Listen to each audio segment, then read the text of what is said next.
This is Daily Producer Alex Stern. I'm in the Brewery Town neighborhood of Philadelphia. This is Sydney Harper. I'm in Washington, D.C. This is Claire Tennisgetter out in Brooklyn. And this is the third day of air quality warnings in New York City. So I'm going to talk to people who are outside today. Can I ask you about the air? Yeah. First I noticed it when I was looking up at the sun. It was pretty much orange and stuff like that. Then I smelled like it was a burning smell. Last time I smelled something like that when I was in Afghanistan, so it's just a reminder of that. Yeah. I was smelling some plastics and some other weird toxins, and I don't know. Something was in that air that wasn't agreeing with my nose. And I got a big nose, as you can see. And I can smell anything and everything. But I had to run back in the house. That scared me. I had to get a mask, my inhaler, and everything. Yeah. Yeah. Why are you wearing a mask? Because the yucky air. I've been sneezing non-stop. Keep sneezing a lot. It does feel different. I do have a headache. Feel off a little bit. Yeah. I just want to go home.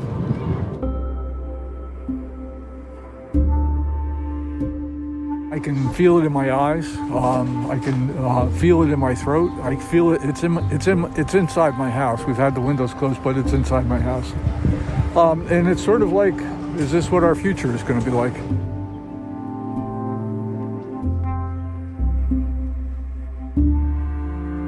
From the New York Times, I'm Sabrina Tavernisi, and this is The Daily. Over the past few days, wildfires in Canada have created a crisis in the American Northeast, where air pollution in New York reached its worst level in modern history. Today, climate columnist David Wallace-Wells explains why it happened, why it's likely to keep happening, and why there's so little we can do to stop it. It's Friday, June 9th.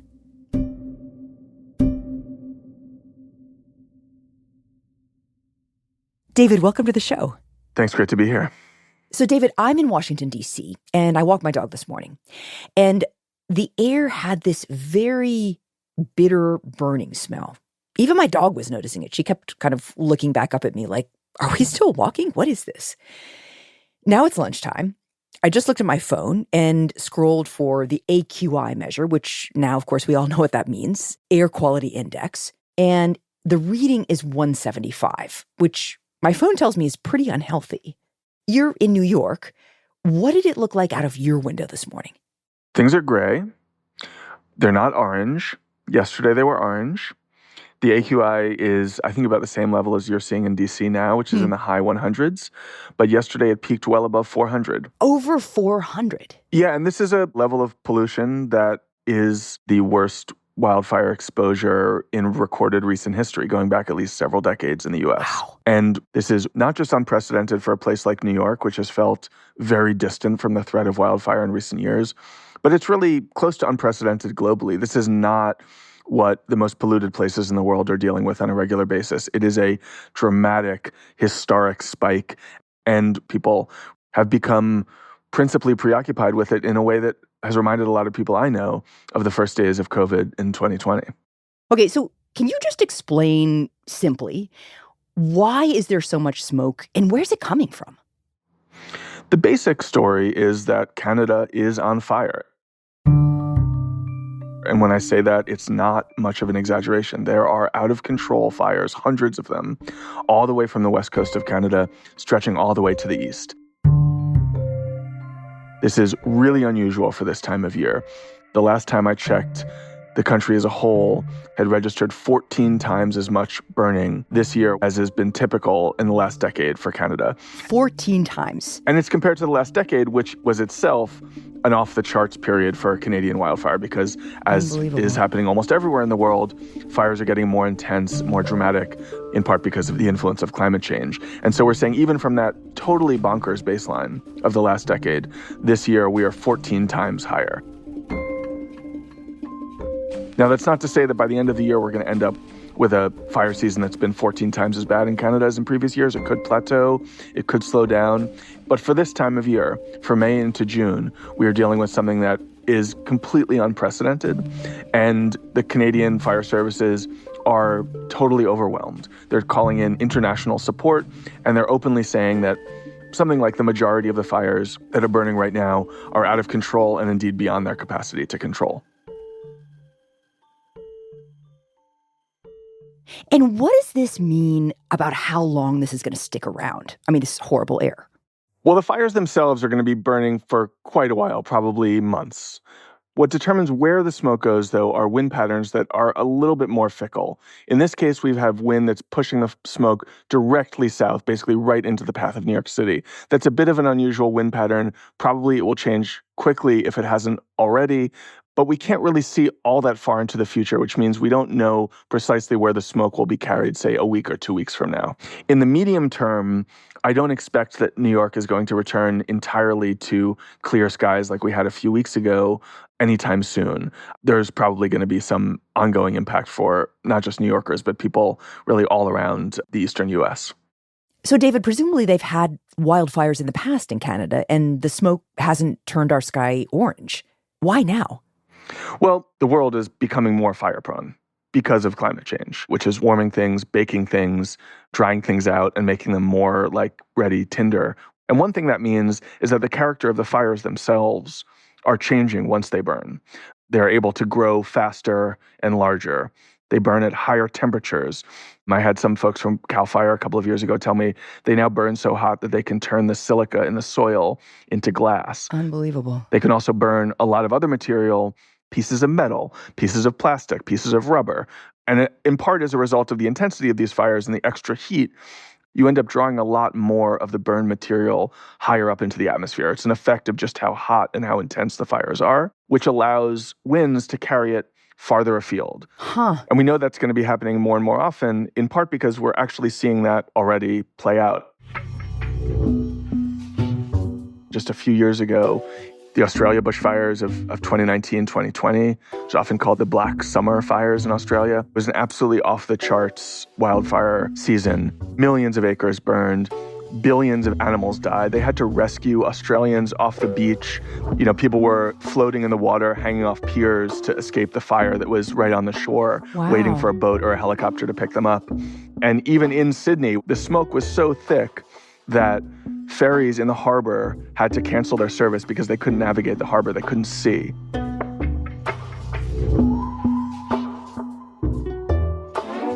But the global drift of the Australian smoke is really remarkable to contemplate. It doesn't just blanket Australia in toxic smoke. That smoke travels eastward with the wind. And when it gets to New Zealand, it's still so thick that Auckland is dealing with the same visual effects and air quality issues that New York has been dealing with the last few days. It is also totally eerie and amber. But the smoke didn't stop there either. It kept going. Went out across the Pacific and traveled all the way across the enormous South Pacific, all the way to South America. And it didn't stop there. It traveled across the continent. And it didn't stop there. It ended up going across the Atlantic as well. We're seeing smoke like this, smoke events like these, especially from these truly off-the-charts fires, traveling farther and farther and reaching into more and more places, more and more, ultimately more and more lungs.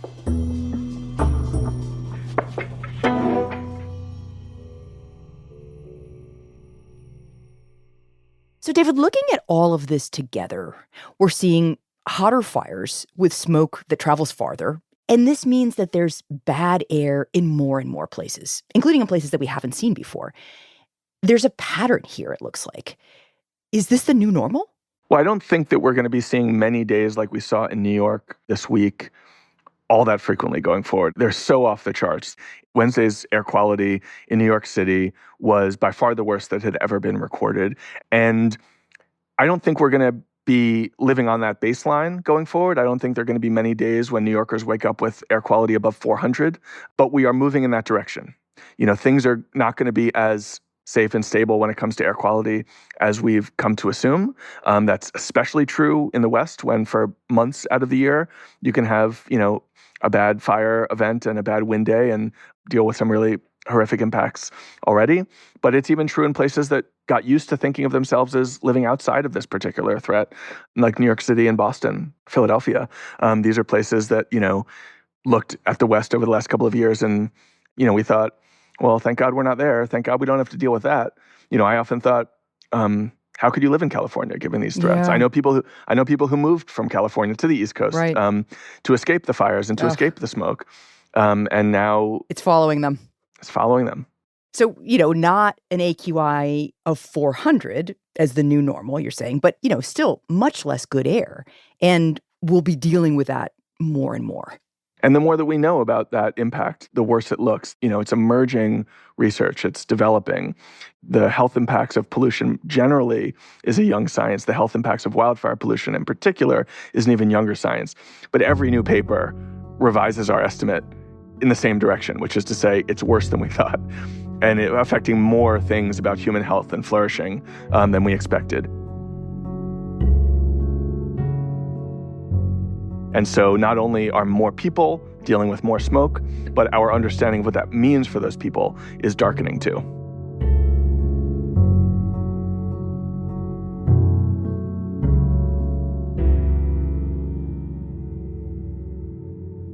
We'll be right back.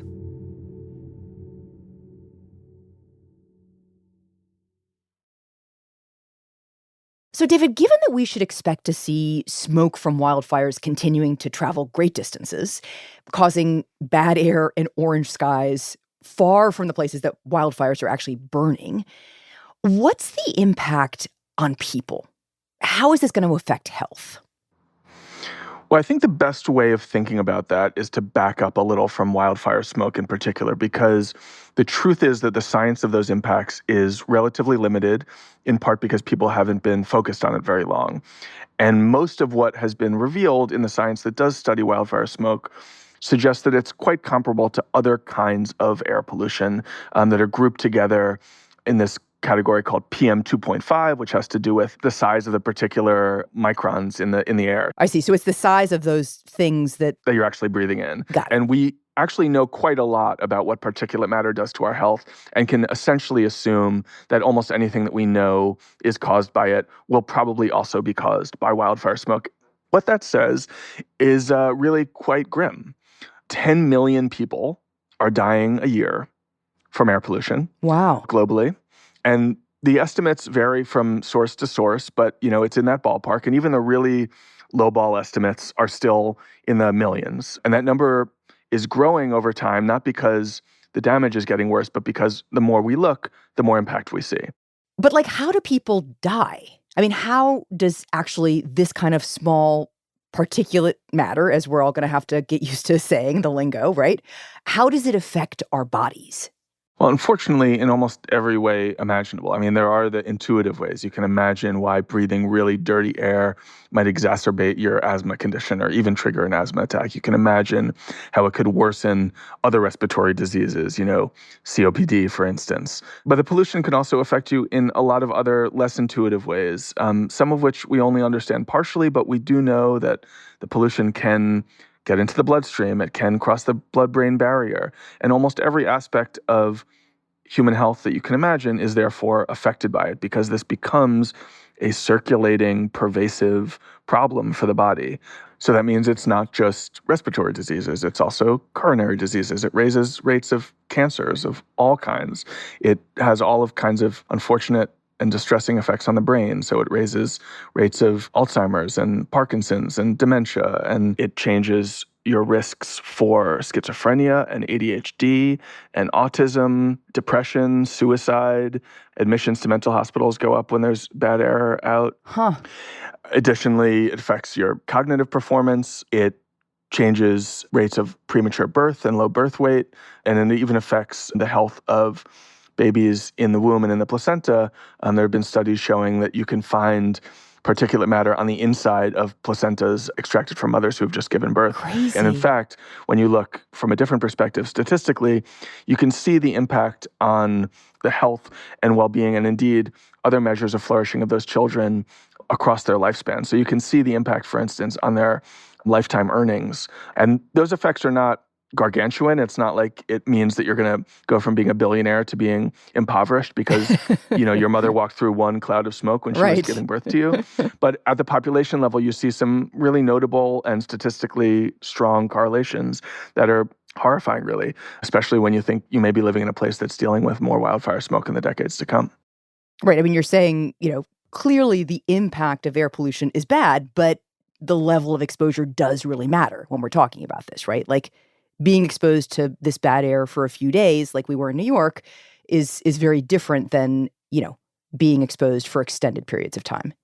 Yeah, the duration matters a lot. The intensity matters a lot. The truth is we don't know precisely how exposure to the air of New York over the last few days is going to compare to, say, someone who spent 2 years in Delhi breathing in its famously toxic air. Right. But, the chances are that the impact will be significant, especially at the population level. And in some pieces I've written in the past, I've called this the sort of law of small numbers in a big world, which is to say, if there's a public health impact that raises a population's risk of this or that disease by 2 or 3%, and you're dealing with a population of 330 million people, that can be quite large. We learned that through COVID. Right. These are not especially high death rates, and yet when you see it play out over the course of the country, it's an absolutely brutal toll. And, the effect of fire and wildfire smoke is quite similar. There was a big study published in The Lancet last year that found that living within 30 miles of just a single fire, so within 30 miles of one fire, meant that over the course of 20 years, your risk of a couple of different kinds of cancer were elevated by 5 to 10%. And that was like one fire? And that was just absolutely conclusive? Like, that seems kind of shocking. Well, like a lot of these studies, you don't want to take any one finding and say, this is absolutely true. The results are often correlative rather than causal. What you want to do is aggregate the whole body of literature and say, there's probably some error here. Some things are overstating things. Some things are understating the findings. But when you look at the whole mass of the literature, you see, wow, air pollution is having an absolutely catastrophic impact on global health. It's larger now than the impact of smoking, which was the main story of the last half century in global health. And David, how much is smoke from fires affecting the overall air pollution picture? Well, the question is different in different parts of the world. In the US, we have relatively clean air. We've cleaned up quite a lot of the air pollution that we used to see regularly because of fossil fuel burning, cars with worse emission standards or, no emission standards for a very long time. And so our air is a lot cleaner than it used to be. It's enviably clear by global standards. Nevertheless, we still see about 350,000 Americans dying every year from air pollution. But wildfire is playing a larger and larger role. So we have this longer term trend in which we're drawing down fossil fuel use. We're especially giving up on coal. That's true globally, but it's especially true in the US. And for all these reasons, we're breathing cleaner air and suffering less as a result. But wildfires are, at the same time, getting worse, producing more particulate pollution, which is spreading throughout the country and at the very least clouding that picture and to some degree reversing the gains of the Clean Air Act. Depending on where you are in the country, we may have lost as much as 20 or 30% of those gains already.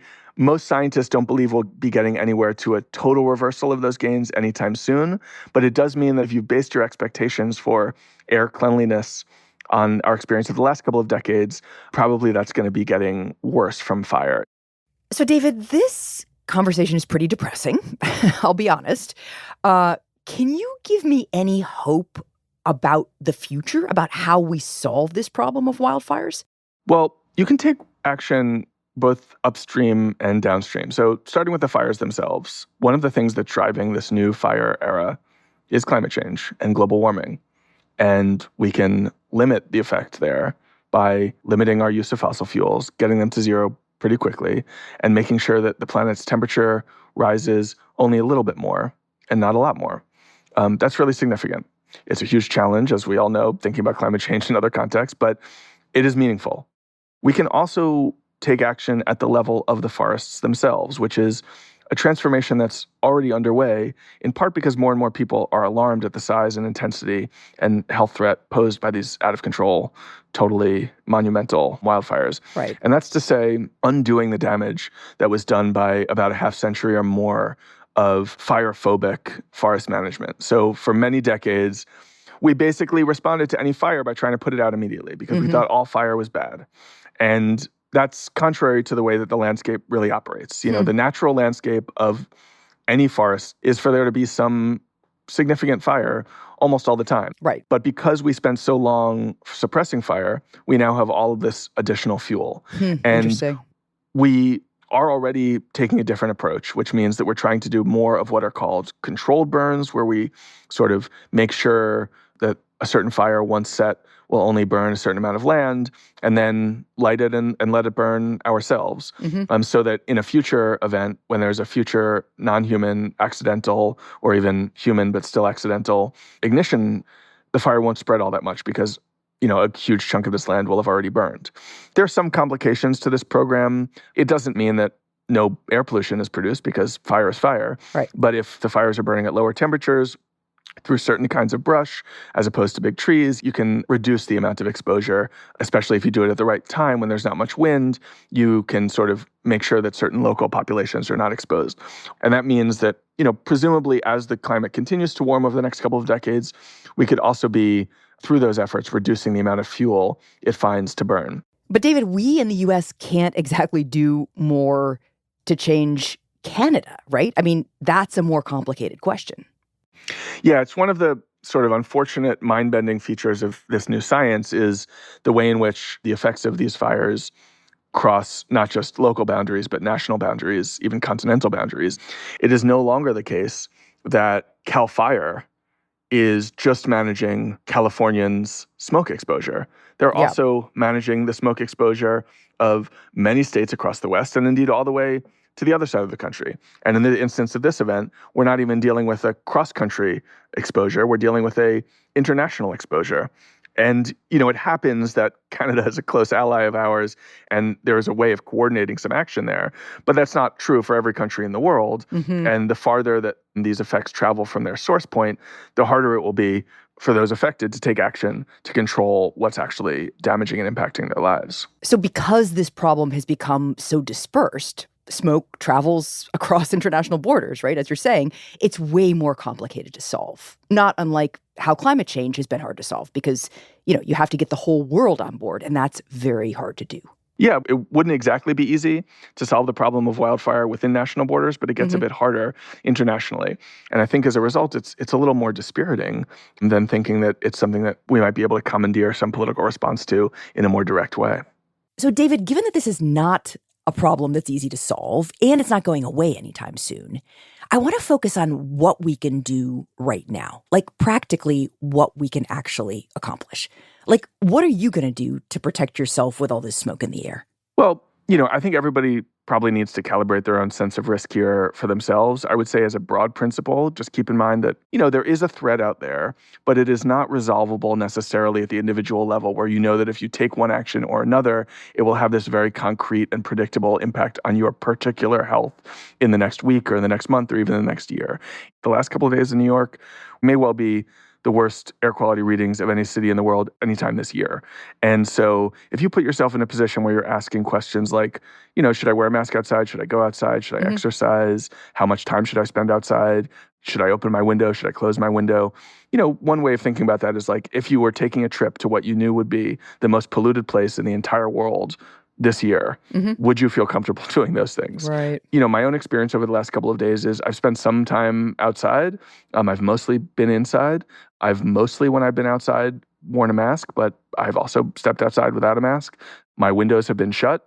I have air purifiers in my house, and I've tried to get my 5-year-old and my 2-year-old daughter to wear a mask when they were outside, but did not succeed, and don't feel like I'm, throwing them under a bus by bringing them to school without a mask on for a 15-minute walk. I wish I had persuaded them, but I wasn't able to. So you want to try to limit all of the exposure that you can. And, to the extent that you can afford it, run some air purifiers. To the extent that you can't, just, stay away from the outdoors and try to block off the openings to where you are. And in a way, the pandemic prepared us for some of this, right? I mean, we still all have masks tucked up somewhere in a back closet. I got mine out this morning. Yeah, I mean, it took a year or so into the pandemic for people to know what a KN95 was as opposed to just a mask. And now everybody knows exactly what it is. Right. We did see the CDC yesterday saying that, masks are not a perfect protection against wildfire smoke, which is worth keeping in mind. But, as with many of these things, it's not about getting yourself from 100% risk to zero risk. It's just about limiting your risk. And it's the same with the choices you make about the way you organize your day. Probably most people are not going to be comfortable completely suspending all human activity in the event of smoke. But, you might make some choices that are different in an environment where there's a lot of pollution outside versus one where there's not. And among other things, that may mean, kids aren't going outside to recess, and maybe when they come home, they don't play around outside in the playground either. They go upstairs instead. In general, the less exposure, the better, and the choices that you make should be your own responsibility. Where you land on that spectrum is as I say, like more a matter of risk tolerance than hard science, but we're probably going to be learning a lot more about our risk tolerance for smoke and air pollution than we knew 2 or 3 years ago. David, thank you. Thank you.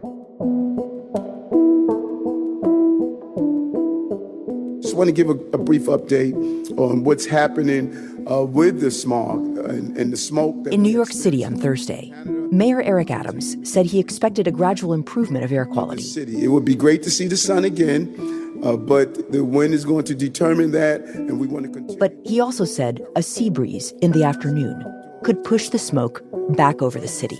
Stay indoors, stay safe, and mask up if you are outside.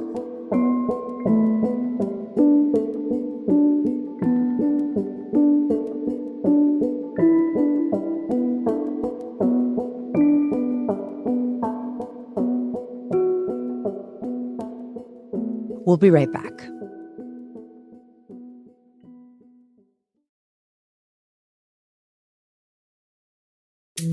Here's what else you should know today.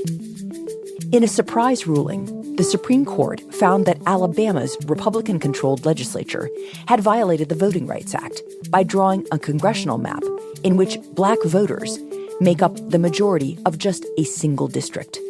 The 5-4 decision broke from the court's recent pattern of weakening the Voting Rights Act, a civil rights-era law that prohibits racial discrimination in voting. As a result of the ruling, Alabama must now draw a second congressional district dominated by black voters, who make up more than a quarter of Alabama's voters overall.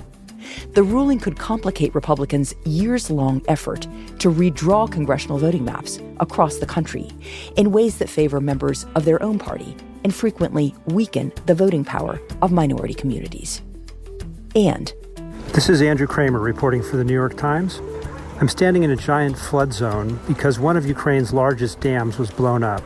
In southern Ukraine, rescue workers in boats kept up a frantic effort to save thousands of people in the vast flood zone that was created when a dam was blown up earlier this week. I'm looking now at 4-story buildings with water that comes up to about the middle of the first floor. My colleague Andrew Kramer talked to residents who saw cars, animals, and even houses floating in the floodwater. Ukrainian President Vladimir Zelensky visited the stricken region on Friday. The area came under Russian shelling a short time later. Today's episode was produced by Will Reed, Luke Vanderplug, and Claire Tennis-Sketter.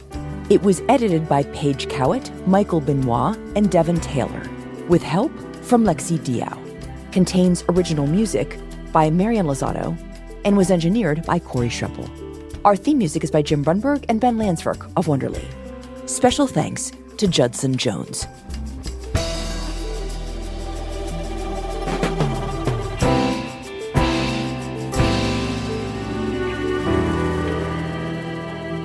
That's it for The Daily.